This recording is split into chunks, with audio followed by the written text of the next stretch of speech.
Boa tarde, tudo bem? Sejam todos muito bem-vindos ao GA Analisa, a nossa quinta edição do webinar, na nossa quinta semana da série de webinars Lições de Gestão do Corona, onde a gente está discutindo como gerir com mais segurança, com mais precisão, em momentos de incerteza como o que a gente está vivendo hoje em dia, né? E hoje nós vamos discutir sobre o poder e a importância da gestão analítica para a fazenda, para os negócios, do agronegócio, né? E a gente vai falar sobre o tema Sua Fazenda é Inteligente? Acho que esse tema deixou muita gente intrigado, né? E para debater esse tema com a gente convidou o Neto Sartor e o Sérgio Delarco, que são da Máximos Agronegócios, para discutir junto com o Paulo aqui da GA e comigo o que significa ter uma fazenda inteligente, né? Antes de apresentar os nossos convidados, eu vou fazer algumas recomendações sobre a nossa sala, né? Esse evento está acontecendo aqui no Zoom, a maioria já conhece, e o Zoom ele nos dá a possibilidade de escolher como você deseja ou prefere ver a sala. A gente recomenda que você selecione o modo orador, que assim, quem estiver falando, quem estiver com a palavra, vai ficar em destaque na tela para você e vai facilitar bastante a compreensão do que está sendo discutido, do que está sendo apresentado, né? Outra coisa importante é que essa sala está sendo gravada, então, posteriormente, a gente vai disponibilizar todos os vídeos da nossa série de webinars no nosso canal no YouTube. Então, se você ainda não segue a GA no YouTube, corre lá, se inscreve no nosso canal para receber as notificações de novos conteúdos, mas a princípio, os vídeos da série Lições de Gestão do Corona vão ser disponibilizados somente para quem se inscreveu em alguma das edições. É um conteúdo exclusivo para quem está participando com a gente, poder ver e rever tudo que foi debatido, do que foi discutido aqui, que tem muita informação de valor que eu tenho certeza que vocês vão poder usar muito bem no negócio de vocês, tá? E posteriormente a gente vai abrir para o público, mas a prioridade é de vocês que estão participando com a gente desde o início, tá? Outra coisa é que os microfones vão ficar todos desativados ao longo do evento para evitar interrupções, mas vocês podem falar com a gente aqui com a organização e mandar perguntas o tempo todo pelo chat. Então aí na barra inferior você vai encontrar o chat, clica lá, manda pergunta, que a nossa equipe vai estar pegando essas perguntas, me passando pelo WhatsApp para a gente poder passar para os nossos convidados e assim a gente trocar ideia junto ao longo do evento, tá bom? Agora eu vou apresentar rapidamente o perfil, né, a biografia dos nossos convidados e depois vou pedir que eles se apresentem, é claro, né? O Neto Sartor é zootecnista e é mestre em nutrição de gado de corte em confinamento pela UEL. Tem mais de 14 anos de atuação profissional na área de confinamento, né? E nesse período ele teve passagens pela indústria de nutrição, empresa de consultoria e atualmente é sócio e diretor da Máximos Agronegócio e da Máximos Feedlot, né? Nos últimos 3 anos preparou mais de 48 mil animais para exportação vivo e chegou ao abate de mais de 70 mil animais nos últimos 24 meses. O Sérgio Delarco, ele é administrador de empresas, tem mais de 20 anos de experiência profissional no mercado financeiro e indústria frigorífica. Atuou em mesas de derivativos e posteriormente na gestão de operações pecuárias também. Em 2019, integrou o time da Máximos Agronegócio. Então, pelo conhecimento, a gente vai poder falar de ponta a ponta da cadeia, né, da produção até lá no mercado. E, claro, a gente tem o Paulo Marcelo, que é o zootecnista, mestre em produção animal e especialista em ciência de dados e inovação, que é o CEO e fundador da GA, para a gente debater junto os assuntos aqui. E agora, eu vou pedir que os nossos convidados se apresentem, começando pelo Neto. Neto, eu queria que você se apresentasse para todo mundo, falando para a gente aqui qual que é o seu propósito no agro. Olá, muito boa tarde a todos, né? Não dá para saber exatamente quem está nos assistindo aqui, mas, enfim, muito boa tarde a todo mundo.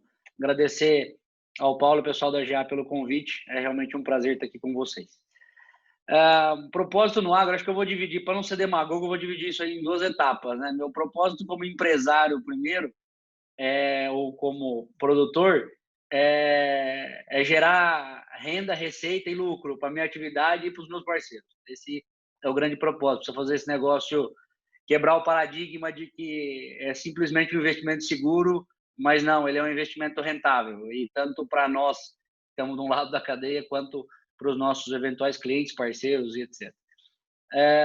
Do ponto de vista mais lúdico, eu vou dizer que é um prazer trabalhar no setor primário e entender que em momentos como esse aí, que o mundo sofre com a paradeira geral, né, por conta do coronavírus, está num setor que se torna, né, se mostra absolutamente imprescindível para toda a sociedade no mundo, né, com questões de sobrevivência mesmo. As pessoas precisam se alimentar com um alimento que tenha uma origem segura, que tenha características específicas para seus mercados, né? A gente costuma falar muito em carne de qualidade, carne de qualidade, carne de qualidade, e carne de qualidade é aquela que alimenta as pessoas de maneira saudável, né? Então, você tem características específicas para mercados que são consumidores de uma carne que tem mais valor agregado e tem determinadas características de idade, raça, sexo, gordura, enfim.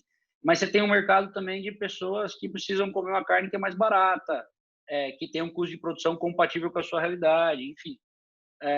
Qualidade é ter segurança alimentar nesse momento e para mim é um prazer, um privilégio poder trabalhar nesse segmento. Outra coisa que aí eu tenho como um propósito é integrar, né, unir os elos da cadeia, são tão polarizados em determinados momentos, então nem todo mundo é só bonzinho, nem todo mundo é só lobo mau, né, e tem coisas aí que falta um pouquinho de comunicação para integrar entre as partes. Então, participar um pouco aí da inclusão de tecnologia, de quem está preparando um animal para produzir carne, de quem está industrializando esse animal, transformando, né, um boi em carne até a ponta final. Isso eu acho que eu espero terminar minha vida com um ambiente mais saudável, né, menos hostil de quando eu comecei. Fantástico, é ter uma produção sustentável economicamente e produzir de forma sustentável, né. Sérgio, agora eu passo a bola para você, queria que você se apresentasse e falasse do que é o seu propósito, a sua missão no agro. É, bom, obrigado pelo convite, realmente é uma satisfação estar aqui com vocês. Fica difícil até colocar as palavras depois de tudo que o Neto falou aí, que realmente foi bastante completo ele, mas dentro de uma... Eu lembro que o Minerva, tive parte extremamente significativa da minha história foi dentro do Minerva, e um dos interessantes que o Minerva trabalhou foi pecuária, é uma atividade presente em 100% dos coisa nessa ordem de grandeza. E entender como uma atividade, vamos falar, uma atividade essencialmente patrimonial dentro da sua história, se transformou numa atividade de uma versatilidade, de uma dinâmica, e olhando a questão de rentabilidade, posicionamento, e o profissionalismo com que ela vem caminhando, entendendo essas quantidades vultosas de dinheiro realmente que estão mais, e fazer parte dessa falar, nos últimos 15 anos foi extremamente notável toda essa mudança de dinâmica da pecuária, e realmente está envolvido e está em projetos que eu considero realmente de ponta dentro desse ambiente, como o Neto colocou, de ficar juntando as pontas e tentando dar a máxima dinâmica possível para o que pode ser, dentro do que pode ser feito, em termos de rentabilidade de negócio, de agilidade, de todas essas coisas. Eu acho que isso é extremamente engrandecedor, é uma coisa extremamente satisfatória, vamos dizer assim, de uma atividade que ela vem migrando de perfil ao longo do tempo aí. Bom, fantástico. A gente está aqui justamente com o propósito de falar sobre a pecuária que dá certo, né? Que dá certo de ponta a ponta, em todos os sentidos, financeiramente, economicamente, do ponto de vista produtivo, de entregar para o mercado um produto de qualidade, né, e sustentável. Paulo, agora eu vou passar a bola para você. Você fala todo o webinar, mas a gente gosta de ouvir. Qual que é a sua missão, o seu propósito no agro? Bem, a minha missão, né, como Paulo, é realmente garantir que grandes gestores como que a gente está aí agora conversando, né, possam tomar uma decisão que realmente tenha valor para o negócio dele. Então, as palavras do Neto e do Sérgio foram fantásticas. Neto, principalmente falando da questão da sustentabilidade, que é uma coisa que está muito em jogo agora, mas a gente não pode perder o radar da sustentabilidade como ponto econômico também, né? Então, segurança e economia, e a parte econômica, né? Então, assim, ter a responsabilidade, a grande responsabilidade de entregar realmente a bola redonda para que essa sabedoria, essa inteligência aí, possa atuar em campo é o meu grande desafio. Fantástico, um desafio que a gente tem junto, né? E agora, além disso, Kelly, assim, antes de mais nada, é um grande prazer aí, vou ler um pouco a parte aí, mas de estar conectado com o Sérgio, porque a GA tem reconstruído aí muita coisa junto com essa parceria entre nós, entre a Maximus hoje e antigamente o NetSator, né? E é uma parceria de grande riqueza junto, mas muita riqueza. Ou seja, através dessa parceria, eu ouso dizer que a gente tem reconstruído o conhecimento. Isso é uma coisa bem bacana aí ao longo desse tempo, né? Então, pegando esse gancho, eu já vou passar a primeira pergunta para o Neto.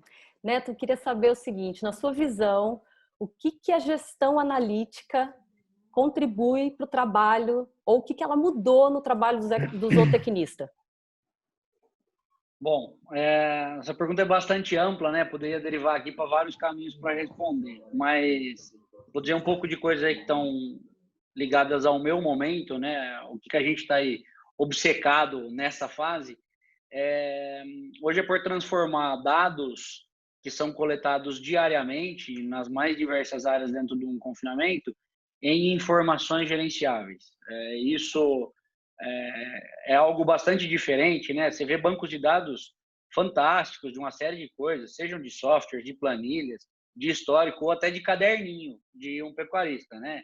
Meu pai, você pedir para ele, ele tem lá quantos boi ele tinha, por pasto, que preço ele vendeu desde 1900 e sei lá quanto. Mas não é informação gerenciável, né? Ela é um dado, está lá num banco de dados e ele não consegue transformar aquilo em informação gerenciável. Então, hoje, e até quando você abriu aqui falando sobre o que é uma fazenda inteligente, talvez a melhor resposta que eu consigo encontrar é dizendo que é uma fazenda que consegue te devolver informações gerenciáveis, né, para que te possibilite tomar decisões de maneira muito rápida e com um grande grau de convicção que você está sendo assertivo. Isso, embora pareça às vezes simples, é extremamente complexo, é difícil de fazer porque em determinados momentos a correlação entre as decisões é gigante, né? Se eu fizer isso, eu não faço aquilo, ou se eu fizer isso, vai desdobrar naquilo, e uma série de eventos se desencadeiam.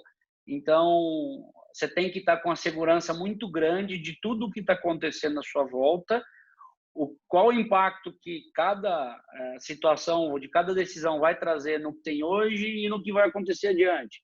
E, em função disso, ter mais agilidade para tomar as decisões. Em atividades alavancadas, né, que são muito verticais, o confinamento dentro da pecuária, eu entendo que é a maior delas, isso é absolutamente importante, né? Assim como numa agricultura, você não tem um dia para passar um herbicida, você tem uma hora para passar um herbicida dentro daquele dia, dentro de um momento específico. Na pecuária, para algumas coisas, funciona absolutamente com o mesmo rigor e critério, né? Então, para o confinamento, né, propriamente dito. Então, ou para fazendas muito intensivas de pasto, idem, também tem a mesma demanda, né, de velocidade de ação e reação. Então, essas coisas, se a operação vai ficando maior e complexa, a um ponto de você começa a colocar softwares para dentro, né, comercialmente o que nos liga, né, Maximus e GA, você precisa extrair informações gerenciáveis de tudo aquele banco de dados que é produzido lá no dia a dia, para poder correr para um lado ou para o outro em função do que se apresenta. Então, Paulo, agora eu vou puxar então para você, né? Porque aí ele levantou a bola de um assunto muito interessante, que a gente está vivendo a era da conectividade, onde tudo se relaciona ou se interrelaciona, né? Pessoas, processos, produto, mercado. Então, coletar dados já não é mais o desafio. Isso aí foi desafio há muitos anos atrás, quando ela já começou e ela dominou já isso. Agora o desafio é como relacionar todos esses dados de mercado, pessoas, processos, produto, e transformar isso em informação para posicionar o negócio no mercado. Como fazer isso bem feito? Bem, Sérgio colocou bastante aí que a gente mudou a pecuária nesses últimos 15 anos, né?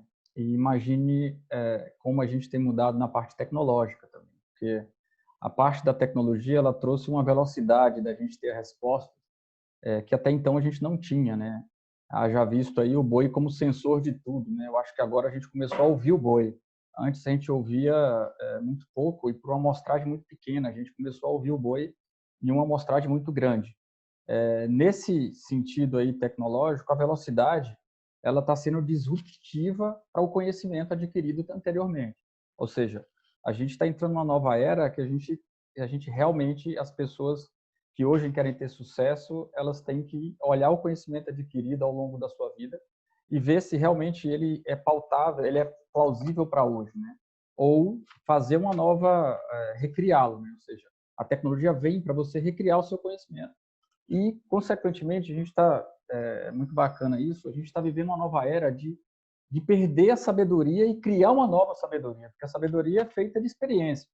E a gente pega a experiência que a gente tinha lá atrás, quando a gente começa a colocar com a tecnologia, a gente começa a apimentar o negócio e a gente vai falar, puta, mas a resposta não era a mesma que eu esperava. Então, e agora, da agora para frente? Isso é o que eu acho que é o grande case aí, o desafio que principalmente na modalidade que o Neto trabalha, que é uma prestação de serviço, a gente enfrenta todo dia. É questão de minuto para a gente poder tomar uma posição, né? Por outro lado, quando a gente coloca aí o Neto e o Sérgio lá dentro da mesma página, aí a gente tem um negócio bem apimentado, porque a gente tem todo o controle de produção mais da porteira para fora, que aí desestabiliza um pouco a gente, né, nesse sentido como um todo, e fala assim para a tecnologia, pô, eu preciso integrar tudo. Somente a coleta de dados daquela operação naquele momento, sem estar integrada, ela deixa de ser, como o Neto falou, informações gerenciais. Como fazer isso?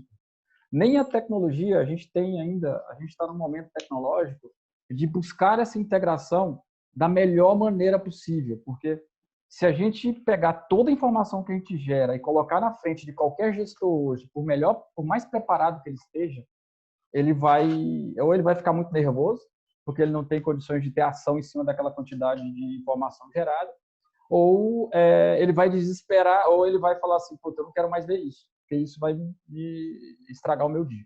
Então, assim, é realmente uma mudança de postura, ou seja, gerencial, através do uso da tecnologia. A tecnologia tem que ser utilizada e absorvida essas informações através de um planejamento, muito legal. Esse planejamento ele se muda ao longo do tempo, então a informação tem que ser plausível também de pegar o dado, gerar informação, aplicar todo o conhecimento humano e aí gerar ação e, consequentemente, como o Neto falou do pai dele, gerar sabedoria, né? Lá atrás. E isso tudo é muito dinâmico. Ou seja, cada dado entrando hoje pode gerar um efeito na cadeia como um todo de uma tomada de decisão lá no mercado futuro, né, Sérgio? Ou seja, a gente fazer tudo aquilo lá na frente, prevendo a saída de um boi ao longo do tempo, é querer acertar tudo ao longo do tempo, né? E é muito difícil, porque a gente está lidando com um animal vivo, com todas essas mudanças aí, e essa volatilidade agora do mercado, né? Então, a tecnologia e a informação, ela vem para recriar conceito, ela vem para tirar você da zona, todos nós, da zona de conforto, e a gente reavaliar tudo que a gente faz e construir um novo fazer, né? Uma nova era aí de lidar com o boi, né? Essa é a grande pegada aí para quem quer realmente trabalhar com a tecnologia, né? Ou seja, primeiro é desapegar, né? Desaprender, né?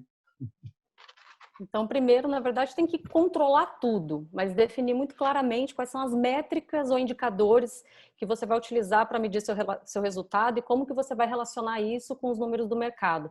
E aí eu passo a bola para o Sérgio, então. Sérgio, como fazer isso? Como definir as melhores métricas para o seu modelo de negócio, tendo em vista as movimentações, a volatilidade do mercado, né, considerando que vocês trabalham com animais próprios, animais de terceiros, parceria, o que muda no tipo de análise que você faz para cada tipo de negócio? Bom, vamos lá. Eu vou até fazer um gancho com relação ao que o Neto falou, que o Paulo falou, para posicionar com relação a isso. A construção de todo um banco de dados, de definir quais são os indicadores aplicáveis dentro de cada etapa dentro da sua atividade, a maneira como você vai fazer disso daí uma tomada de decisão, não só uma informação para contar teu passado, para justificar teus erros ou seus acertos. Na verdade, isso faz parte de todo o contexto realmente de criação de um ambiente de análise. Quando você começa a equalizar essas informações e ter os parâmetros e ter a sensibilidade para poder... a sensibilidade no que esses números significam dentro das ações da tua operação, você começa a equalizar e mexer os peões dentro do teu tabuleiro e entender como é que você extrai valor disso, você começa a usar essas etapas para fazer a sua precificação. Então, assim, vamos pensar que o boi tem uma característica extremamente interessante dentro do universo de commodities, que é uma competência qualitativa dele, não só quantitativa. Então, você não precifica um boi único exclusivamente pela quantidade de quilos que ele tem.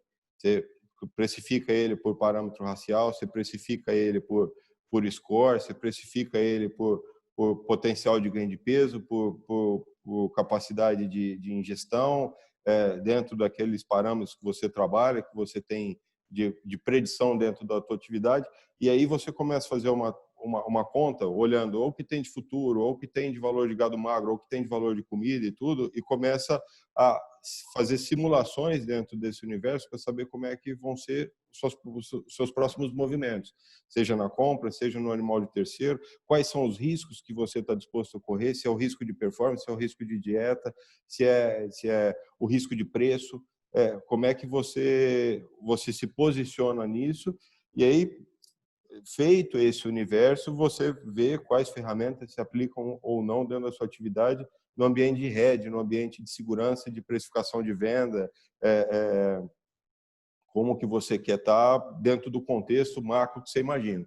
Então, é extremamente interessante isso, né? Porque aponta, beleza, tem informações de todos esses parâmetros que a gente trabalha aqui, que vão desde a eficiência de fabricação, são dados que vão entrar, mas, na verdade, ela é a construção de um número que vai te dar exatamente o que você está querendo trabalhar de desempenho, quanto vai custar aquela roupa produzida, ou qual que vai ser a característica da sua engorda para poder falar, não, eu estou dentro de uma atividade que está me rentabilizando tantos por cento, com esses riscos e tudo, eu vou para o ambiente vou já fixar, não vou fixar, eu vou tomar posição nesse sentido. Então, assim, o que desdobra todas essas informações, sejam eles indicadores e tudo, é um contexto tão grande, tão interessante do negócio que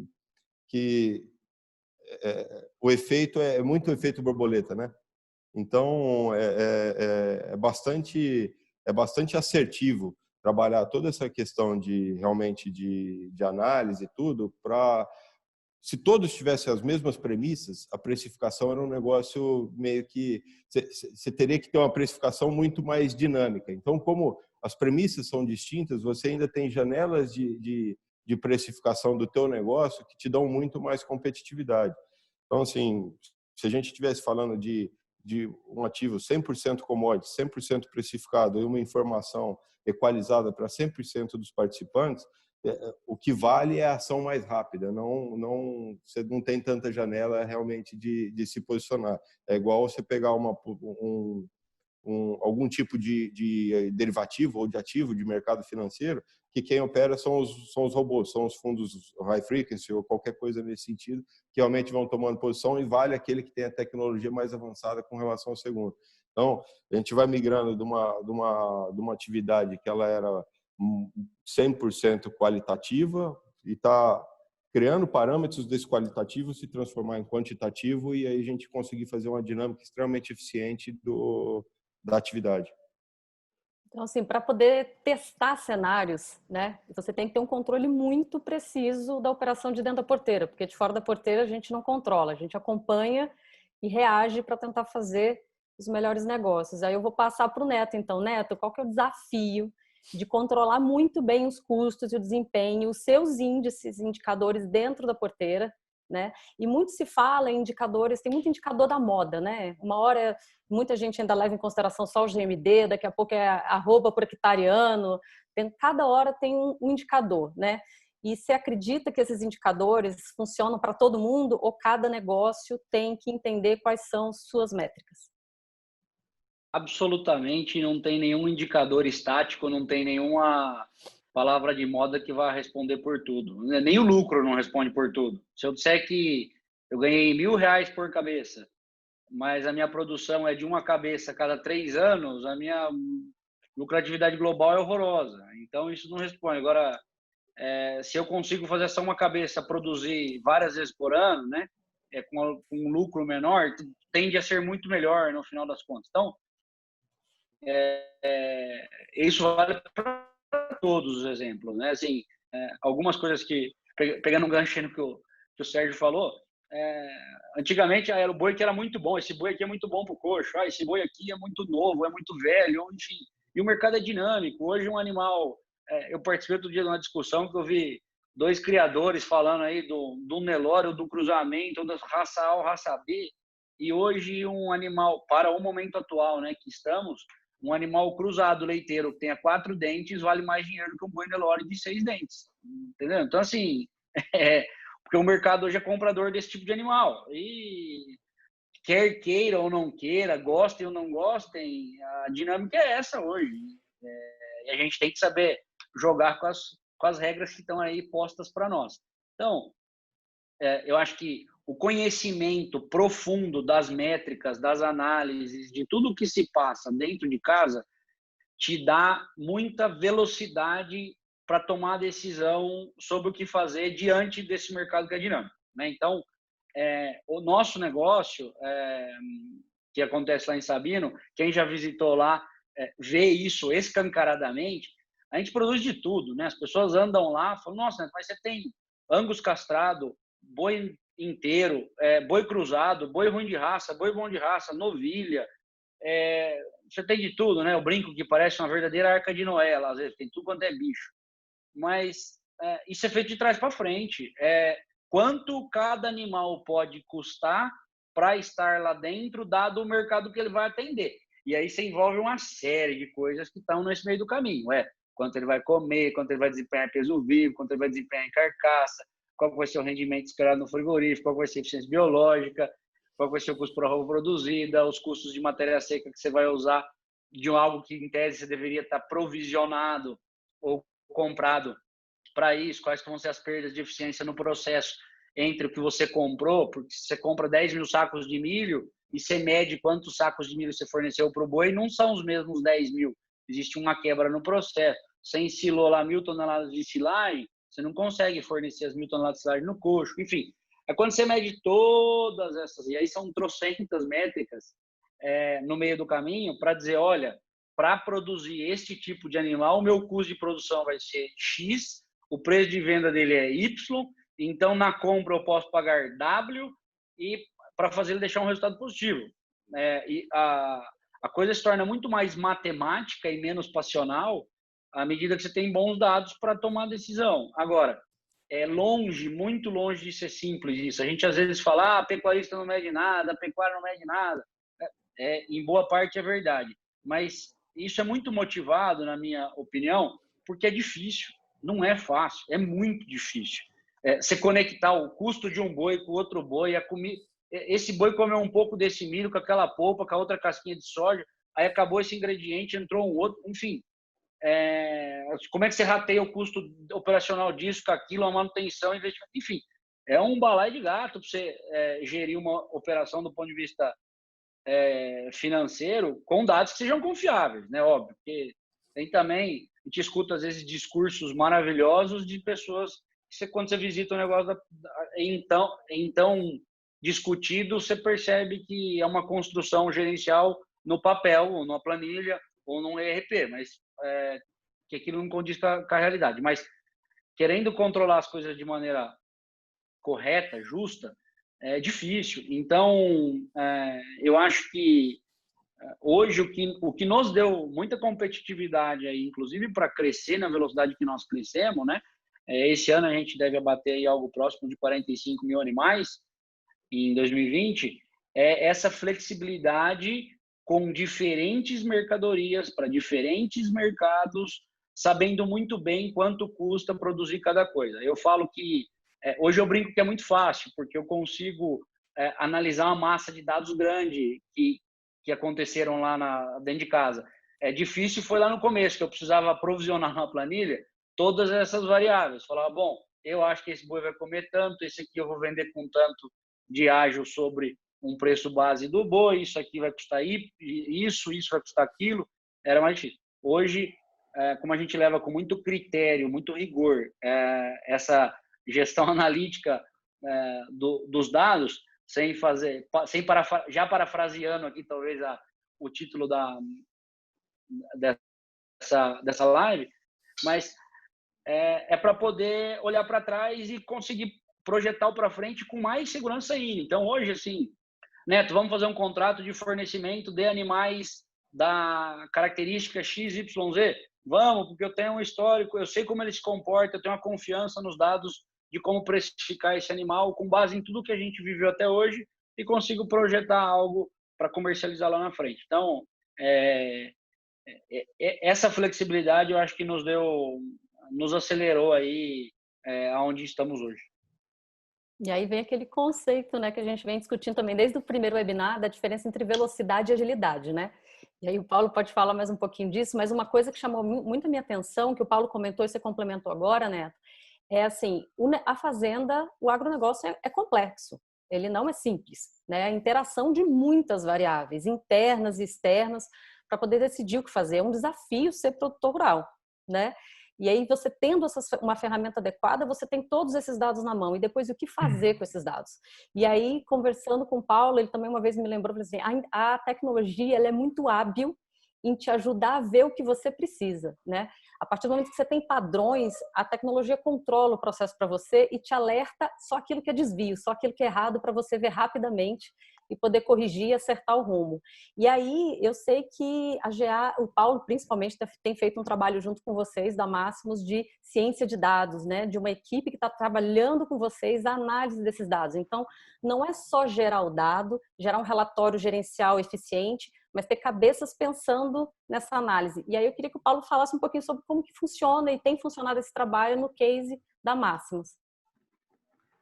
Bem, esse aí o Neto proporciona quando ele falou aqui que a diversidade que ele tem dentro do confinamento, do meu lado aqui tecnológico, a gente só pensa no tamanho do desafio que essa diversidade nos proporciona, porque achar o padrão diante disso tão diverso é um desafio gigantesco, né? Então, assim, outro lado também é a pegada analítica que tem a Máximos aí no mercado, que é bem grande, né? Então, a gente, o tempo todo, nesse tempo que a gente vem discutindo sobre evoluir da parte de coleta, que é uma coisa que a Máximo passou muito rápido, ou seja, a coleta eu ajusto, essa responsabilidade é minha, me dê ferramenta que eu resolvo, que é assim que é gerida hoje, mas a inteligência a gente precisa compartilhar todo mundo junto e cada qual ter a sua opinião, e o somatório disso tudo é que é o meu maior valor de poder tomar uma decisão, e aí isso é legal, né?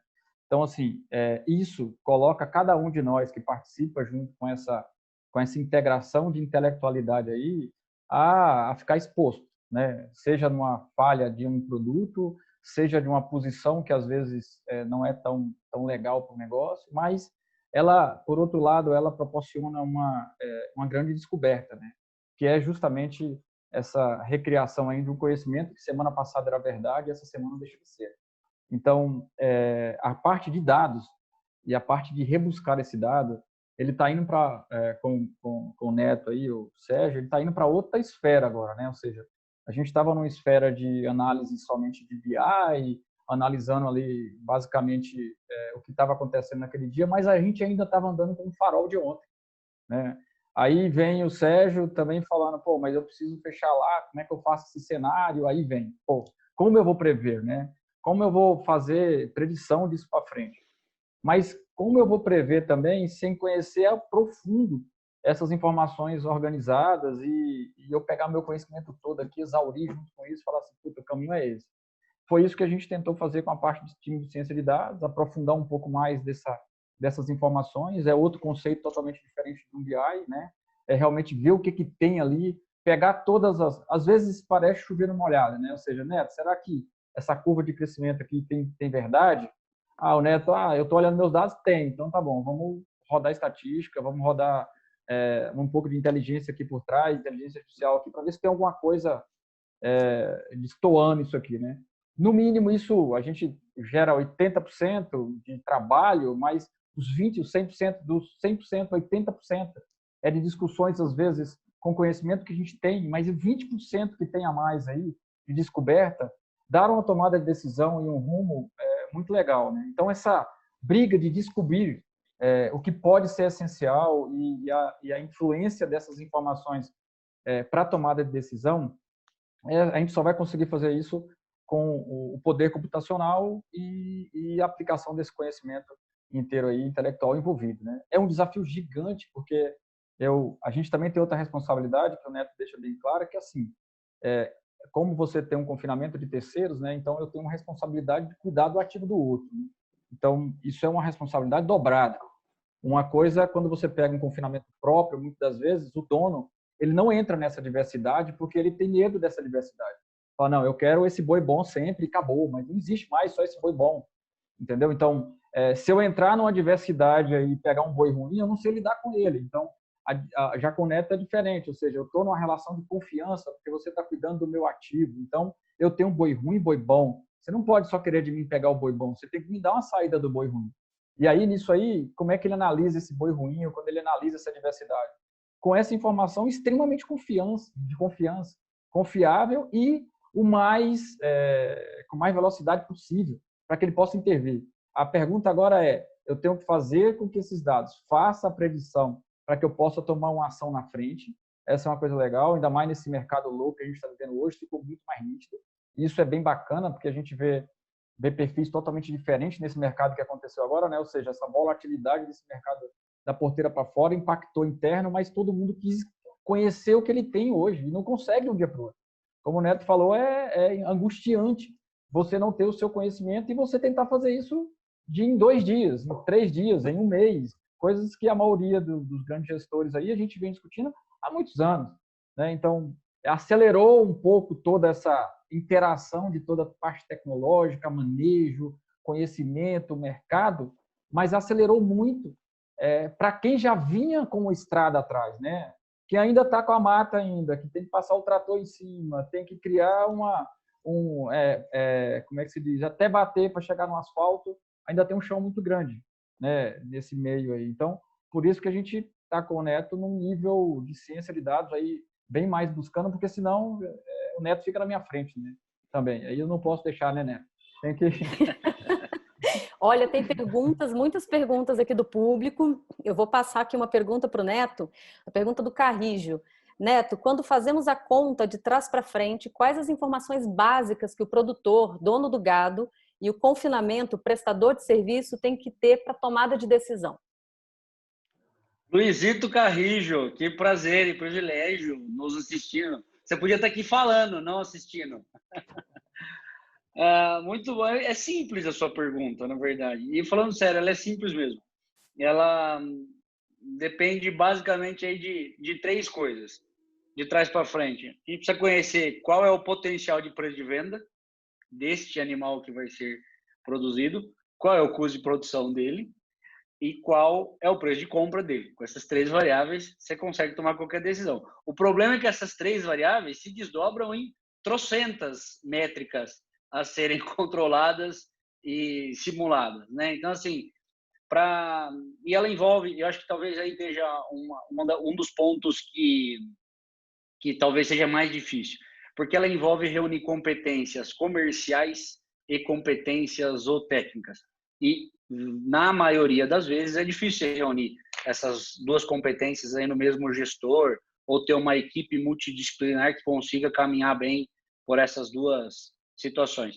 Porque para saber qual que é o potencial de preço de venda, você precisa entender um pouco mais além do seu negócio, inclusive, né? Peraí, esse animal, quais mercados um frigorífico para quem eu posso vender esse animal, quais mercados ele pode atuar, como que ele pode gerar valor, quanto ele pode gerar de valor nesse animal. Então, aí envolve que certificação que você vai aplicar nesse animal, que peso que você vai entregar, que idade, qual acabamento de gordura, quais características raciais, enfim, um monte de coisas que são premissas talvez ou técnicas, mas que impactam no comercial. Então, entender muito bem o que o próximo passo, o próximo elo da cadeia vai fazer, vai mudar o potencial comercial desse animal que você vai entregar. Então, reunir todas essas questões responderia ao potencial do preço de venda. Outra coisa que às vezes as pessoas não levam em consideração, mas é a sazonalidade. A gente enfrenta um negócio que é bastante curioso aí, que determinados animais, eles sobram em determinada época do ano e em outra época do ano eles faltam. Então, a gente procura produzir no momento que tenha falta para suprir uma demanda que está maior do que a oferta naquele período específico. Assim se consegue gerar valor, muitas vezes, de uma coisa, por uma questão do mesmo produto, mas por uma questão temporal, né? Em relação ao custo de produção, aí você tem que conhecer zootecnicamente a eficiência de transformar a comida em carne. Para isso, a eficiência biológica, que é uma das métricas aí mais usadas de maior assertividade para fazer isso, mas ela tem seus desvios, ela não é um indicador solitário, né, como a gente já disse. Então, você tem que tomar cuidado, inclusive, para como desenhar ela, porque ela é sensível à alteração de alguns números. Então, entender quais são valores de referência, de eficiência para esse tipo de animal que vai ser produzido, conhecer do ponto de vista financeiro quais são os custos para se formular as dietas que vão ser impactadas aí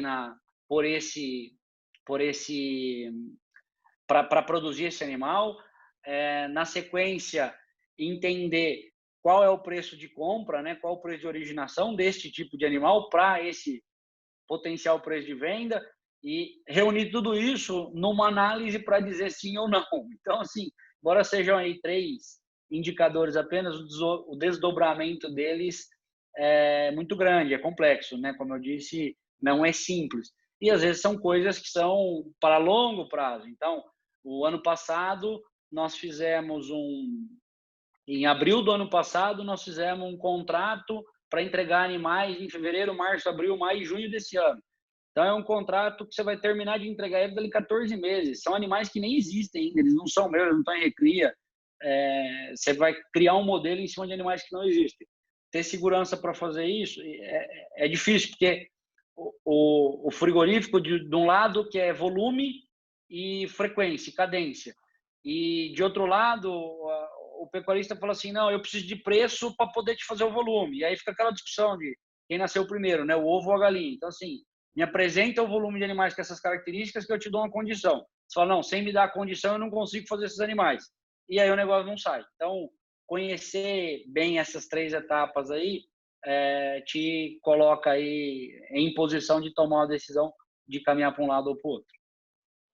Interessante. Olha só, tem outra pergunta aqui, mas agora para o Paulo. Márcio Martins. Quanto aos indicadores, parâmetros quantitativo e qualitativo, quais os modelos estatísticos que vocês mais usam para análise? Bem, essa pergunta é bem complexa, né? Uma vez que a gente nem sabe qual modelo está sendo utilizado quando a gente tem um poder computacional da inteligência artificial, né? Antigamente a gente era muito pautado, aí tem muitos anos que a GA trabalha com estatísticos, mas a gente se viu na necessidade de usar um pouco do poder computacional e entramos num novo mundo aí da inteligência artificial. Isso aí é bem complexo, ou seja, a gente tem um caminho, a gente não conhece esse caminho, a gente coloca o poder computacional para trabalhar, ele trabalha com inúmeras interações e a partir disso você começa a avaliar os modelos. E isso é um desafio gigante para a zootecnia brasileira, ou a parte do conhecimento. Essa é a parte mais árdua, de poder dizer assim, ó, esse modelo que deu 95%, 99% de eficiência é o que eu vou usar. Porque aí remete ao que o Neto falou, nem sempre o resultado por si só ele é aplicável. Aí você tem que ter uma experiência, como é que se diz, uma coisa pautada aí na sua experiência para poder dizer assim, esse modelo aqui eu acredito nele, ele é melhor do que o outro, mesmo ele sendo 95% eficiente e o outro sendo 99%. Né? Bem, outra coisa que a gente também tem apostado muito é que não existe um modelo igual para todo mundo. Toda vez que a gente tentou fazer benchmark, a gente juntou todo mundo, virou uma salada de doido. Ou seja, é muito difícil a gente dizer que o confinamento do neto com prestação de serviço é igual ao do vizinho dele com prestação de serviço. A gente tem que respeitar esse conhecimento interno, conseguir extrair de dentro disso, e isso aí refletir no modelo de análise que o neto possa confiar e dizer assim, agora o poder computacional está trabalhando para mim, eu consigo tomar uma ação que eu sei que já é rotina minha e que o sistema não vai me deixar não ter alerta para isso. Esse é o melhor modelo para mim. Esse tá o grande desafio nosso. Não é mais a tecnologia. Qualquer um hoje mete a mão na Amazon lá, monta um modelinho e sai falando. Mas respeitar essa cultura que cada um tem, ao ponto de dizer assim, eu quero esse modelo, mesmo que ele seja menor, mas ele me dá muito mais credibilidade, eu tomo a decisão da maneira que eu quero e ele me representa melhor. Eu dou o poder de escolha, apesar do poder computacional, ao cliente que tem maior intelectualidade, né? Então, assim, é uma coisa bem assim, drástica. Todo dia eu ponho um conhecimento que eu adquiri há muito tempo em cima da mesa e falo assim, pô, será que é isso mesmo? E aí chega toda a parte na leite e fala, é isso aqui que está dando e tal. Eu falei, mas eu tenho que desacreditar com o que eu tinha antes de conhecimento. E aí? Aí ele fala, então desacredita e cria de novo. E aí a gente fala, pô, mas como é que eu vou criar de novo? Somente nesse cliente aqui não dá, vamos botar outro cliente no meio, vamos ver. Então, assim, tem que tomar muito cuidado com a tecnologia, porque se ela não estiver sendo aplicada com o contexto correto dessas pessoas com intelectualidade suficiente para interpretá-la, ela vai tomar uma decisão mais burra da sua vida. Ou seja, a automação, toda vez a gente já fala muito nisso, cuidado, que a automação é burra. Ela te dá a resposta que ela trabalhou no ambiente e o ambiente proporcionou para ela. Mas se o ambiente é ruim e você não deu condições dela exercer o papel dela de automação, ela vai te dar se somente chegar lá e tomar a decisão em cima dela, é um problema. Então, assim, eu estou o tempo todo verificando se esse é o meu maior modelo, eu estou o tempo todo verificando se eu tenho, às vezes até a gente brinca, né? O poder computacional ele é tão bom que eu posso dar o luxo de trabalhar com redundância. Eu tenho 2, 3 modelos rodando paralelo para poder chegar em um e dizer, opa, esse aqui sinalizou errado, por que aquele outro vai ser diferente, né? E outra coisa bem bacana, que é o que a gente tem feito com o Neto aí, que o Neto lançou um desafio para a gente meio louco, que é assim, acertar toda essa teoria que a gente tem desse cenário para frente, né? Ele mudou o modelo de consumo aí dentro do confinamento, que já foi um impacto gigante aí quando a gente começou a analisar, um negócio belíssimo, que a gente olha pelo número e fala assim, caramba, esse número realmente, se você aplicar um modelo de conhecimento de área, você vai falar assim, essa curva de consumo comeu mais do que o que era antes. Então, pô, por que a gente nunca pensou isso lá antes? Mas, pô, ninguém nunca teve a coragem de se desafiar o boi nesse nível que você desafiou para montar essas curvas e deu certo. E outra contrapartida, uma coisa que o Sérgio falou que eu achei fantástico é assim, a gente antes avaliava qualitativamente o boi, beleza, a gente ainda avalia, mas a gente não consegue cruzar se aquele boi que passou dentro do curral é o mesmo que você está fazendo a aferição dele quando ele se junta no lote. Aí o lote se torna uma unidade qualitativa. E aí que vem os grandes problemas. Porque se você não tem uma apartação boa, que essa apartação é extremamente ditada por diferença de quilo, que a gente já está questionando isso hoje várias vezes, né? A gente fala assim, é complicado eu tomar uma decisão em cima do lote, já que a gente botou um lote igual uma arca de Noé. Então, o que a gente precisa? A gente precisa de equipamentos, métricas, que possam dizer o seguinte, aquilo que você está dizendo que é a arca de Noé realmente tem animais com variâncias nesse nível para que eu possa tomar decisão, né? Para isso, a gente tem que ouvir o boi. Aí ter sensor nos animais, discutir um pouquinho mais sobre esses sensores, pegar aquele curral sentinela, que ali é o nosso experimento diário, todo dia, e extrapolar isso para o resto do confinamento. E aí sim aplicar a parte toda de inteligência. Bem, mas eu tenho uma pergunta aqui, que é a que eu acho que essa aqui é para o Sérgio, que ela é meio complicada, porque assim, lidar com tudo que a gente está hoje, com o que a gente já viveu, com a experiência que eu tenho, assim, até eu mesmo, desculpa a modéstia, mas na coleta de dados, no confinamento interno, aí que a gente vive esse dia a dia, desculpa o termo também, com o pé na bosta, ficou fácil agora. Ser bem sincero, a gente fala assim, pô, mas se fosse daquele jeito, era muito fácil, era muito gostoso, coisa e tal. O desafio agora é saber o que o mundo quer comer. Que boi é esse, né? Ou seja, não é mais, como o Neto falou, não é mais aquele Nelore bom que a gente entrava num curral e falava assim, caramba, é esse boi aqui que eu quero, esse boi é matador, um boi de 360, 380 quilos. É esse boi aqui que eu quero, lindo. E agora o Neto fala, um boi de 6 dentes Nelore não vale mais nada. Então, não é que não vale mais nada. Então, assim, o que a gente tem que estar antenado é o que vem por aí, né? Porque o que o mundo quer comer? Porque a gente já sabe que a gente tem que ter uma transformação tecnológica, a gente tem que passar por uma readequação dessa gestão louca aí, rever os nossos conhecimentos, reaprender a ter novos conhecimentos, mas, ao mesmo tempo, estimar aí, ou pensar em quem quer comer esse boi brasileiro é o nosso desafio, talvez, de poder... Será que isso vai... Porque a gente achava que essa China estava começando devagar e papapá, de repente virou. A gente não consegue nem medir. A gente não tem um indicador de boi China ainda no Brasil. Quanto custa essa arroba do boi China? A gente já sabe que é R$10 de diferença, até lugares com R$20 aí, de um boi de China e um boi que não é. Mas isso não deu tempo nem do mercado se posicionar e ter 2 tipos de boi dentro da precificação. E todo mundo está assim, que boi que eu vou dar comida ou intensificar? Que boi que eu vou entregar para o neto? Porque se esse boi passar de 30 meses dentro do neto lá, e o que eu vou fazer com ele? Entendeu? Então, o desafio é como a gente lidar com tudo isso aí, com o mundo querendo comer o que a gente está produzindo hoje, não mais simplesmente o mercado interno. Bom, desculpa aí a brincadeira, viu, Sérgio? Mas a gente precisa de um pouco de entendimento desse mundo aí, né? Mas assim, o boi tem uma característica que é muito, que é fantástica nele, que assim, é um ativo de extrema liquidez, tá? O boi, você não é um imóvel, você está com ele empatado e ele não tem valor, não. Ou você tem que dar um desconto de 30% para poder vender, não. Ele é precificado de uma maneira extremamente dinâmica. Todo dia tem alguém que bate na porta da sua casa e tem algum preço, pode te atender ou não e tudo, mas você faz dinheiro em boi a todo e qualquer minuto, você consegue fazer isso. Tá? Isso eu não estou falando único exclusivamente na esfera de abate, isso vale para o magro, isso vale na cadeia inteira. Tá? Na questão de abate, o Neto até começou,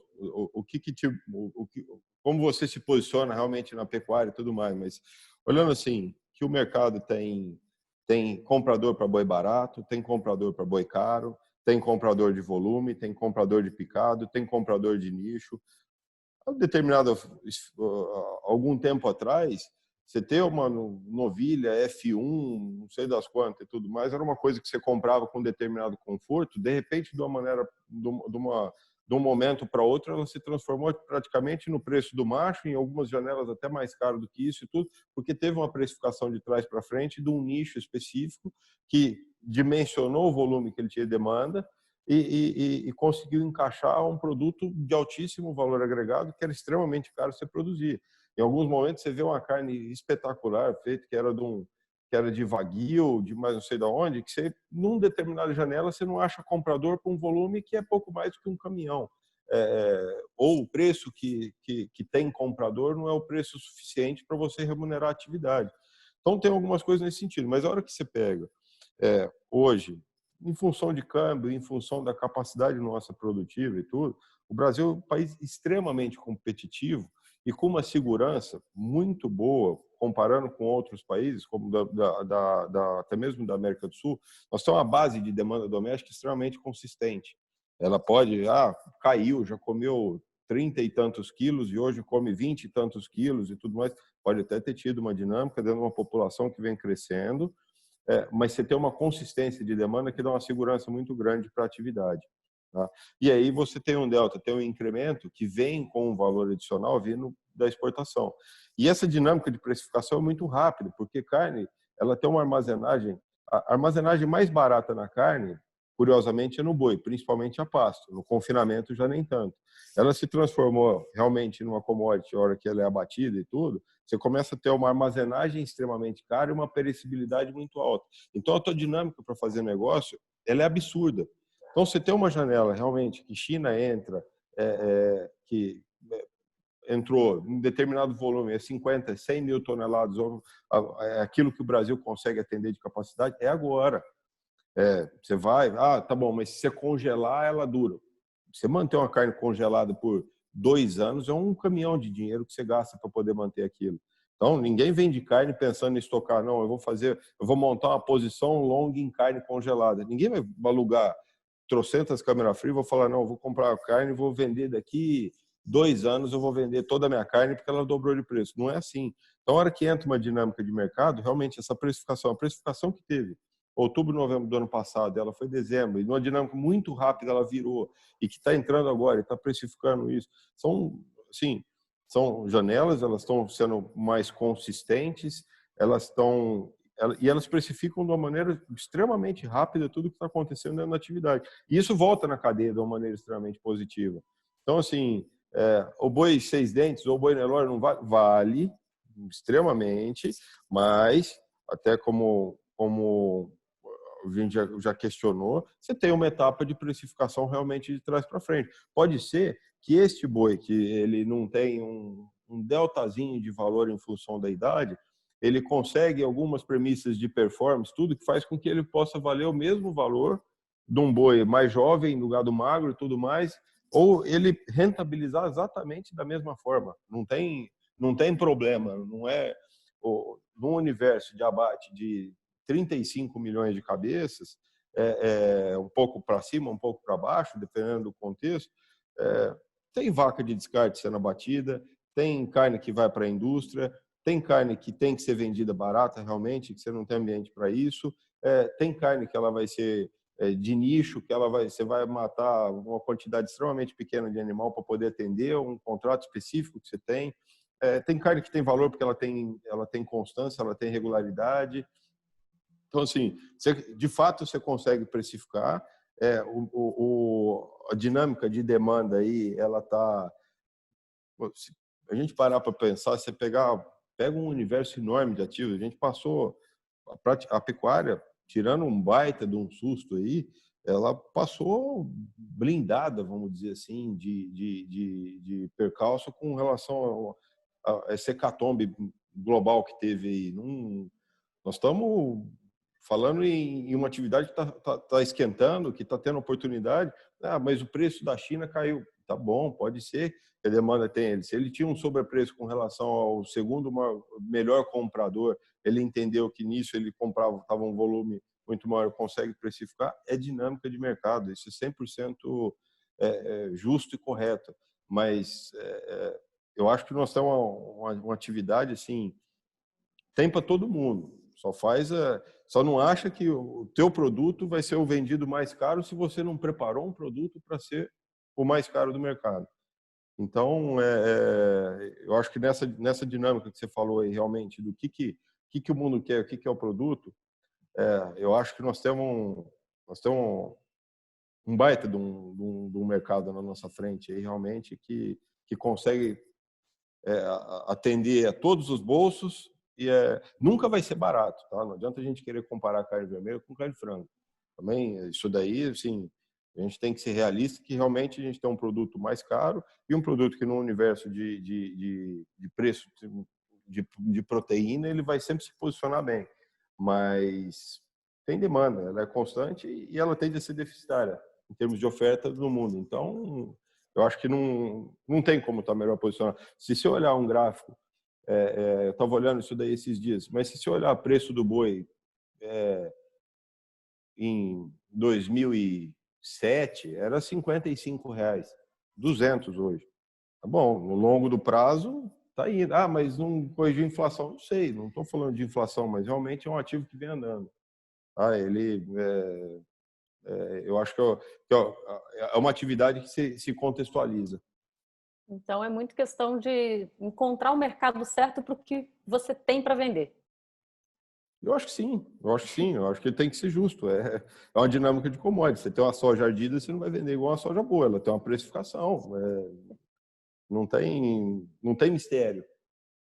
Gente, já são 18 horas, essa 1 hora de papo passou voando, né? E assim, a gente está com um monte de pergunta. No webinar passado, a gente também deu mais 20 minutos de tanta pergunta que tinha, de tanta interação. Eu vou pedir para o nosso público que fique mais uns 10 minutinhos no máximo, que eu vou terminar de passar as perguntas que o público fez, tá, para vocês, para a gente poder encerrar. A gente tem feito de tudo para encerrar pontualmente, mas o público é que não está deixando, tá? Que o papo tá bom. Olha só, uma pergunta para o Neto, quem fez foi o Pedro.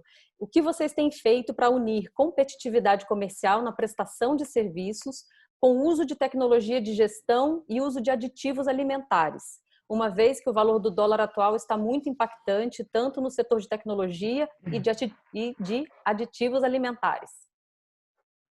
Muito bem. Também, né, de duas partes aí. O uso das tecnologias de gestão, no meu entendimento, elas vêm para dar segurança na tomada de decisões, para você poder apertar um pouco mais, né? Eu acho que um exemplo para ilustrar bem isso é aquela coisa, uma vez, não lembro quem exatamente, mas ao longo da minha vida profissional, ele falou, Neto, sabe qual que é a diferença de você contratar um engenheiro ou um pedreiro para fazer uma ponte?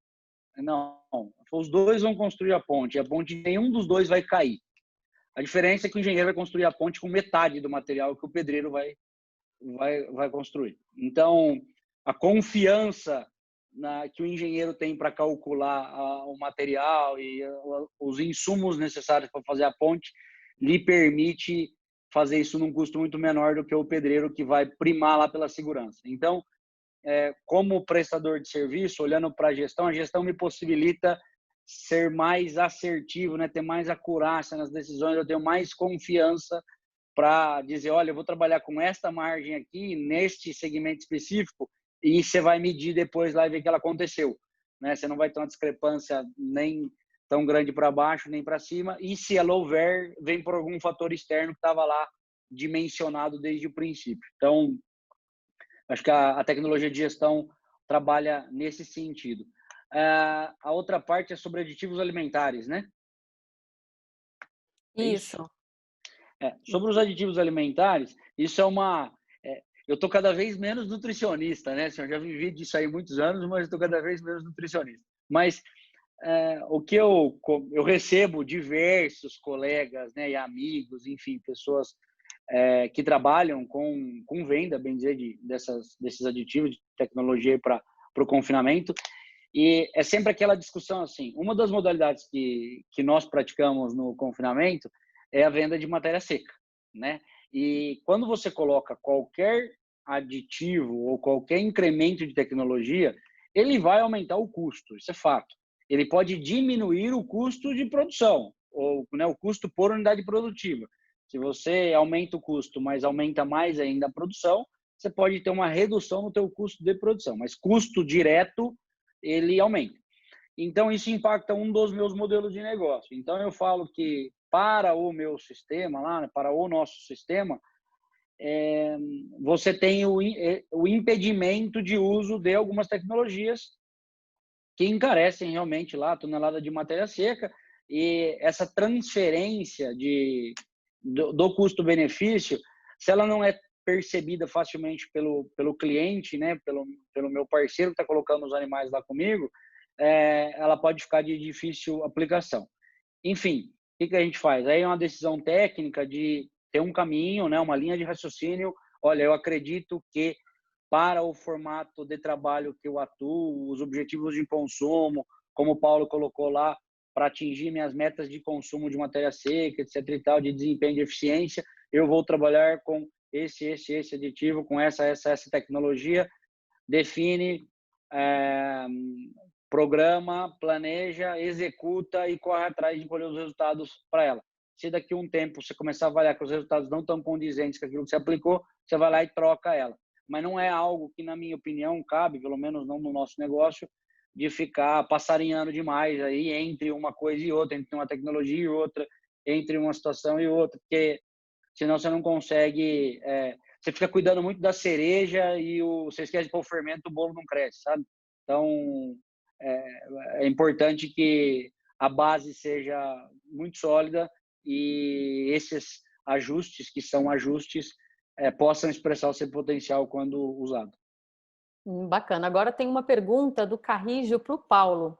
No ponto de vista da gestão de dados e utilização destes para a tomada de decisão, quais os próximos desafios que a pecuária deve enfrentar?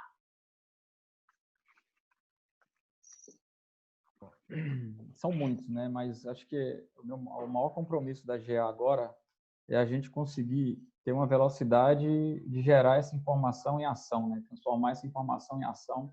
A gente já conhece, a gente já passou por esse longo do tempo aí, é óbvio que conhecendo a coleta de dados, né? Agora, o desafio grande é que essa turbilhão, essa quantidade de dados aí não prejudica a tomada de decisão. Então, a partir do momento que o Neto falou aí, que a gente começou a conhecer, a gente começa a automatizar as decisões, entendeu? Então, e essas decisões, elas vão ser automatizadas em níveis operacionais para que o negócio aconteça. Então, assim, não basta mais só o cara ir lá no sistema, procurar um relatório, imprimir, olhar isso. Não. Tem que ser pautado entre uma alta gestão, que a tecnologia possa dizer assim, vá lá e faça, porque isso tem que ser feito. E aí automatiza os processos do dia a dia. E isso é muito bom para a parte operacional como um todo, porque ela realmente é carente de querer saber o que fazer e nem sempre a gente consegue atuar tão tete a tete com o time operacional, né? Ele participa de uma certa tomada de decisão, mas ele também quer saber o que ele tem que fazer naquele momento, que às vezes ele fica perdido. Então, assim, parametrizar todo esse conhecimento de coleta, aplicar a cultura da empresa junto e traçar modelos de ação, automatizando esses processos operacionais e também alertando aí, tendo alertas e predições aí do conhecimento adquirido para que tome a decisão futura, é o nosso desafio. Isso aí parece ser simples, mas é um fruto de desafio agora para frente para todo mundo, né? Não é coletar, teoricamente respeitar os processos, né? E a gente, quando a gente começa a aplicar essa tecnologia aí da gente poder analisar e transformar em ação, a gente vê que o processo está mal feito, aí a gente volta lá atrás na coisa básica. Então fica difícil você utilizar a tecnologia da agora para frente sem os processos estarem bem firmes nisso, né? Tanto que a gente já discutiu isso no outro webinar. Alguns clientes, como a gente está com o Neto aí, com o Sérgio, a gente tem outra esfera disso, né? O processo, praticamente, a gente discute muito pouco, porque a intervenção da gestão aí é muito eficiente nos processos estarem mudando ou não. O que a gente precisa saber é o que essa informação de hoje é relevante para a minha tomada de decisão de amanhã. E o que a minha informação do ano passado, nessas mesmas condições, que aí também tem outra coisa muito importante, assim, eu tenho as mesmas condições para poder comparar e dizer assim, ó, Neto, esses bois aqui nessas características qualitativas e quantitativas vão dizer isso, e esse lote aqui, e esses animais têm o mesmo perfil, então provavelmente vão para o mesmo caminho. Então, temos que tomar cuidado. E outra coisa é antecipar os problemas, né? Por exemplo, por que eu tenho que aplicar um medicamento de vacina no boi A e não no boi B? O que me diz que eu posso economizar nisso? O histórico lá atrás de que aquele fornecedor, toda vez que manda o animal, e tem problema. Não. A combinação de que ele viajou muito tempo, que sofre um estresse, que vai entrar no mês de abril, que vai passar para o meu entendimento de longo tempo do ano passado. Então, assim, eu vou pegar um conhecimento anterior, se ele, é importante saber isso, né? A tecnologia, ela começa a ser pautada por um conhecimento anterior, né? E a gente tem que introduzir esse conhecimento, de certa forma, para a tecnologia, para ela dizer assim, eu já tenho uma massa de dados aqui, então eu já posso começar a dar uma resposta, para depois ela vir calibrando a partir da inteligência da gestão, entendeu? Quando não se tem isso, e quando não se tem processo, a gente só fica na coleta. Então, assim, é triste, porque a gente perde um puta de um tempo só coletando, e a gente não tem braço, porque a gente está revendo toda hora o processo.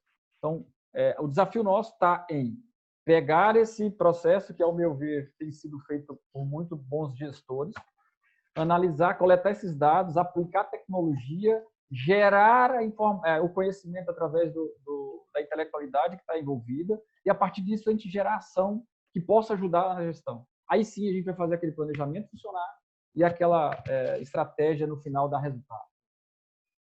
Fantástico, olha desafio, só. né? Demais. Mas que a gente já está no caminho certo, né? Já vencemos, em maioria, a questão da coleta, que nem você falou, muitos bons gestores já estão aplicando muito bem os processos, capacitando a equipe, compartilhando informação, para chegar nesse nível de análise, né, e de gestão que hoje a Máximos está com o Neto e com o Sérgio. E tem uma última pergunta aqui, Paulo, vai ser para você, e ela vai ser um gancho, inclusive, para o nosso próximo webinar, tá? que eu vou falar daqui a pouco qual que vai ser o tema. A pergunta é do Diogo Pódio. Qual o impacto das novas tecnologias e inteligência artificial em relação à redução dos custos fixos? E qual o prazo médio de retorno em relação ao investimento inicial para essa tecnologia? Nossa, essa pergunta é complexa, mas vamos lá. Quando a gente aplica a inteligência artificial, a gente ainda está aprendendo muita coisa, tá? A inteligência artificial ela tá composta desde uma pesquisa no Google a coisas até um robô, né? Então, assim, na pecuária, ela está aprendendo muito mesmo. A gente está coletando dados de novo que a gente até então não coletava, né? Então, a primeira pegada aí, fala de novo para mim a primeira parte da pergunta, só para poder, por favor, Kelly, repete para mim de novo a pergunta, o início dela. E qual o prazo médio de retorno em relação ao investimento inicial para essa tecnologia? Isso mesmo. A aplicação da tecnologia como um todo, hoje a pecuária está tão carente dessa tecnologia que a gente consegue umas coisas meio até absurdas, né? A automação, por exemplo, de nutrição, a gente consegue praticamente tirar ela no primeiro ano. O cara falou, mas como você consegue tirar ela no primeiro ano? Porque você tem, dependendo do nível de gestão daquele confinamento, correto? A gente tem tecnologias aplicadas. A tecnologia ela vem para ajudar, mas ela vem para ajudar onde você é ineficiente. Onde você é muito eficiente, ela melhora a velocidade de você melhorar a sua gestão e poder pensar no negócio, né? Quanto pior eu sou e eu entro com a automação e eu quero entrar com tudo de vez, a gente tem alguns problemas, como principalmente as pessoas. Ou seja, a gente tem que respeitar todos os processos tecnológicos colocados na fazenda, senão a gente atropela as pessoas também, né? Então, é um tripé da gente poder ver qual que é o impacto da tecnologia entrando e qual que é o tempo que ela vai dar de retorno. Se eu entro na nutrição, por exemplo, é simples. Se o meu desvio de uma fábrica está 10% em relação à fabricação versus fornecido, eu tenho um gap aí muito grande no meio que a tecnologia vai entrar e vai matar no primeiro giro, praticamente, se você analisar. Se o meu gap é menor, muito menor, e a gente consegue ter informações verdadeiras, correto? Na mão, a minha informação dilui, a minha automação dilui por mais tempo. Mas, de qualquer forma, a gente se discute ainda, como a gente falou, a questão dos conceitos. Será que essa informação é a informação que eu imagino? Essa é a primeira coisa, né? Então, aplicação tecnológica dentro da fazenda e dentro da pecuária intensiva, como o Neto mesmo falou aí, a busca desse boi aí mais jovem aí com melhor acabamento, com toda essa parte para poder colocar mais valor nele, essa tecnologia aplicada a essa intensificação, ela te dá um retorno muito rápido. Agora, a tecnologia aplicada a sistemas extensivos aí, ela tem alguma distância muito maior aí de como retornar esse investimento, tá? Então, depende muito, o retorno vai depender muito do ambiente que a tecnologia encontra para poder fazer a sua parte. Eu acho que esse é o dever de casa, ou seja, se a gente tem a mesma tecnologia dando um retorno no mesmo ano, tem tecnologias que têm 3 anos, então é extremamente só coletando dados e melhorando a velocidade operacional, que é ridículo. Ou seja, é um investimento que poderia estar dando inteligência e, na verdade, ele está simplesmente dizendo assim, eu trabalhava até 9 horas da noite e agora eu trabalho até 4 horas da tarde. Isso não força a embreagem vai dar na do caminhão. primeira lambada, ou seja, na primeira entrada dela, em 30 dias, ela já põe o confinamento sem saber o que fazer. O confinamento se perde. Ele terminava às 9 horas da noite e, de repente, está 4 horas da tarde, o dono desespera e fala, e agora? O que é que eles vão fazer? E arruma mais trabalho para as pessoas, ao invés de elas pensarem e analisar o dado. Aí é terrível. Aí é um choque de cultura muito grande. Então, tem que tomar cuidado com o ambiente que você vai colocar a tecnologia, né? E como você está com a sua escalada aí para poder utilizar dela. Senão, ela vai ficar cara pra caramba e você usou ela mal usada, né? Então, depende do ambiente. Depende muito do ambiente. Então, nesse caso, o processo seria fazer um bom diagnóstico da situação atual da sua fazenda, qual que é o seu objetivo para o negócio, o seu planejamento de curto, médio e longo prazo, e planejar a estrutura de tecnologia, de equipamento, de pessoal que você precisa para alcançar esse objetivo. E aí você faz uma escalada segura, não só de tecnologia, mas de resultado também. Gente, você quer complementar alguma coisa, Paulo? Só um fator, assim, ó. A tecnologia, quando entra, ela mostra muito nossos erros. E aí tá assim, ó. tem que agarrar de todos os lados.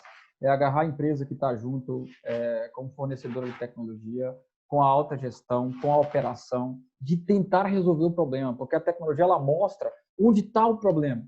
E, às vezes, se achar que botar pano frio em cima daquele problema, vai gerar mais problema.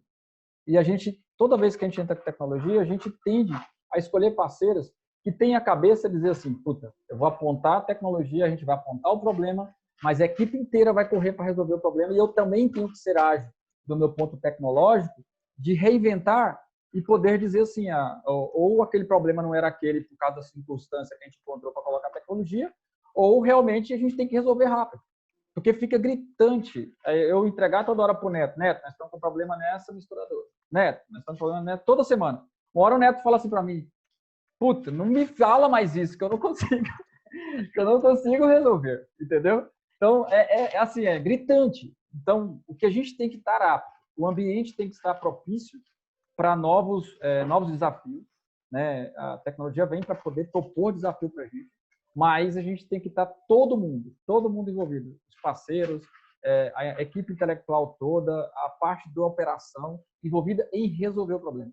Se você encontra um ambiente desse, não tem tecnologia que não dê certo.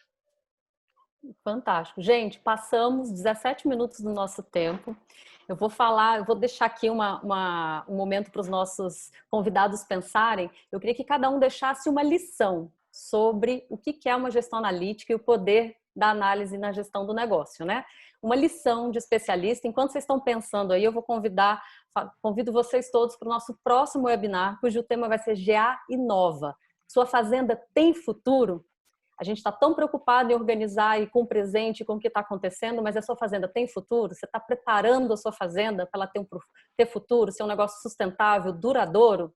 Então, a gente vai discutir o papel da inovação em transformar os negócios e fazer com que eles continuem ativos e sustentáveis ao longo do tempo. Tá? Amanhã a gente vai divulgar quem serão os nossos convidados da próxima semana. Então, vocês já sabem, quarta-feira, às 17 horas, a gente tem um encontro marcado. Segunda-feira, a gente vai abrir as inscrições desse novo webinar. As vagas são limitadas. Então, assim que você receber o convite, quem já se inscreveu nos webinars vai receber primeiro o convite da abertura das inscrições e convidem mais pessoas que vocês querem estar junto com vocês aqui ouvindo sobre isso. E aí eu vou começar com o Sérgio. Sérgio, qual que é uma lição que você deixa para quem está nos assistindo? Realmente para extrair valor, não é para deixar os números mais bonitos ou mais apresentáveis.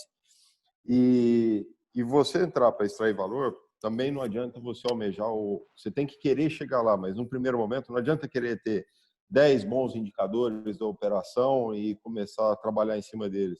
Foque em 3, foca 4, ou quais são os indicadores que de fato vão te gerar tomada de decisão e vão gerar os primeiros incrementos do negócio para começar a rodar. Então, assim, as ferramentas são boas, não adianta gastar energia customizando para deixar o negócio atendendo à sua atividade. O parâmetro já está claro e tudo mais. Entenda como funciona e a coisa tem que ser aplicável. Se rodar bem, você tem uma atividade replicável, o que deixa o teu negócio maior, o que deixa o negócio com um potencial muito maior. O grande valor em você ter bons processos e boas ferramentas é a tua capacidade de crescimento e replicabilidade do que você faz. Isso sim, você está realmente extraindo valor de dentro do negócio. Então, a minha mensagem, Vanessa, não adianta focar realmente em ter um painel de indicadores de passado lindo. Crie as ferramentas realmente para você conduzir melhor o seu negócio e vai desenvolvendo ele à medida que você tem usuário e que você está extraindo valor deles. Fantástico. Neto, qual que é a lição que você deixa para o pessoal? Para mim, a primeira das lições é ter números, né? Ou trabalhar com dados que você possa tomar alguma decisão em cima deles. Porque tem hora que a gente vê as pessoas gastando energia enorme para produzir um monte de número que você não faz nada com ele, né? Um exemplo clássico para mim aí é fazenda. Enquanto consultor, via muito isso, né? Você chega numa fazenda de recria, o cara identifica individualmente os animais para acompanhar um ganho de peso individual. Aí chega lá no final, ele fala, olha, eu tenho boi que ganhou 300 gramas por dia, tem boi que ganhou 1 quilo por dia no pasto. Tá bom, mas e aí? Você vai comprar animais só desse fornecedor que que te vendeu esses boi ganharam 1 quilo, falou, não, mas eu não sei nem de quem que foi, misturou lá, então, enfim, você gerou uma trabalheira do diabo para informação que você não vai usar para nada. Então, talvez uma das primeiras lições para mim o Sérgio tocou nesse assunto, você não precisa ter 10, 20 indicadores, mas tenha indicadores, se concentre em coisas que você possa tomar decisões em cima deles. Aquilo vai virar uma ação gerencial, não só analítica, né? Essa é uma coisa, para mim, muito importante. Outra coisa é que a gente quer sempre estabelecer processos para ser menos dependente das pessoas, mas sem boas pessoas você não constrói bons processos. Então, é um círculo aí que se retroalimenta, mas você precisa que as pessoas da tua operação estejam engajadas em fazer a operação crescer. Então, assim, o cara tem que ser comprometido com aquilo que ele está fazendo, né? Assim, eu fico transtornado, às vezes, quando eu vejo que um erro de displicência de alguém que trabalha comigo, eu falo, você não olhou o que você está fazendo? Você me mandou um relatório aqui que os bois ganham 5 quilos por dia. Eu pergunto, é possível o boi ganhar 5 quilos por dia? Não, não é. Então tem um erro claro. Antes de gerar o relatório, antes de me enviar o relatório por e-mail, devia ter, se você tivesse olhado, você ter percebido que tinha um erro e a gente identificar o erro antes de dar sequência aí, e ter que se justificar agora para 10 pessoas. Então, esse engajamento, eu acho que ele vem com o amadurecimento da equipe, mas com a divisão de responsabilidade, com o entendimento da importância de cada etapa, com uma série de coisas aí que são importantes. Então, a hora que você constrói mais pessoas que estão ajudando a te olhar detalhes de cada análise de dados, somado à construção de processos, e aí que depois ele se torna realmente menos dependente das pessoas, mas isso é uma consequência, não é um objetivo, na minha opinião. Acho que grandes empresas aí eu acho que erraram nesse sentido, que a hora que elas quiseram anular as pessoas, elas pararam de crescer. As pessoas são sim muito importantes, mas é uma construção junta para trazer dados depois que você vai tomar decisões em cima deles. Assim você faz o negócio crescer e no final das contas, como o Sérgio disse, se aquela operação que quem conheceu lá no comecinho, né, era 100% dependente do Neto, se o Neto continuasse fazendo todas as atividades que o Neto fazia, não estava do tamanho que está. E nós estamos, na verdade, querendo crescer mais. O Sérgio deu uma contribuição gigantesca nesse sentido, de entender a administração daquilo, pela formação específica que ele tem. Embora ele seja um administrador que entende muito mais de confinamento do que muitos colegas de formação que eu tenho, mas a visão administrativa que ele tem é fora da curva, né? Acima da média, e isso consegue dar legitimidade, né, para determinados processos, para que a gente possa replicá-los. Então, num futuro, se a operação for aumentar de tamanho ou aumentar o número de operações, é só replicar o modelo. E aí, isso acho que é o grande êxito da gestão para uma empresa, para um negócio. E agora, Paulo, qual que é a lição que você deixa nessa com relação à gestão analítica e o papel dos dados nisso tudo? Na verdade, esse momento que a gente está vivendo aí de quarentena, ele deixou uma coisa muito evidente, né? Um convite a reconstruir o seu conhecimento, né? Então, esse momento agora, a gente está aí com um momento de dedicação, a gente aprender mais, a gente se discutir mais, e eu convido todo mundo a realmente recriar o conhecimento, né? E ver qual que é a pegada da agora para frente, porque tudo parou e a gente precisa debruçar em cima desses números, desse conhecimento nosso anterior, e ver o que a gente tem aprendido ao longo dessa quarentena aí, e repensar, né? Então, a recriação desse conhecimento para que ele possa se tornar uma grande fortaleza aí para frente. E não deixar a tecnologia de lado, né? E a geração dessa informação aí. A gente tem trabalhado e falado muito nesse webinar, mas a gente fala em 3 pilares muito fortes, né? Tecnologia, gestão e pessoas. Então, é imprescindível que a gente comece de nós mesmos, né? Ou seja, vamos criar dúvida, vamos realmente discutir mais, vamos conversar mais, vamos interagir mais. A gente tem notado que tem muito conhecimento aí adquirido por todos esses anos aí, por muitas pessoas, que estão sendo compartilhados. Vamos também compartilhar e vamos ser responsáveis pelo que a gente fala e poder contribuir aí para que se tenha uma recriação desse conhecimento de cada um. Fantástico. Gente, vamos encerrar aqui com 25 minutos de atraso, mas é que as perguntas foram muito ricas. Quero agradecer ao Sérgio. Sérgio, muito obrigada por você estar aqui com a gente, ao Neto também, por todo o conhecimento compartilhado, pela disposição de vocês de contribuir, né, e realmente compartilhar a experiência de vocês com todo mundo. Viu? Muito obrigada por vocês estarem aqui, dedicarem 1h30 do tempo de vocês para a gente, viu? Eu que agradeço também. Muito obrigado. É um prazer. Gente, e aí eu quero convidar vocês a curtir os nossos perfis para acompanhar a divulgação das ações que nós estamos fazendo. Não esquece de ir lá e se inscrever no canal do YouTube para você poder receber o link privado de todos os vídeos da série, né? O GA Informa com o Fábio Dias já está disponível para vocês assistirem. Essa semana ainda a gente vai publicar o GA Capacita com a Jaqueline Lubaski e toda a nossa programação vai entrar lá no YouTube. Não esquece de se inscrever lá no canal, viu? E segunda-feira as inscrições para o próximo webinar GA Inova. Vamos falar sobre inovação, futuro, novidade, tudo que essas cabeças criativas estão ebolindo de ideias para trazer para a gente novas soluções, né? E eu quero agradecer a todo mundo que está aqui com a gente até agora. Uma boa noite e até a semana que vem. Grande abraço!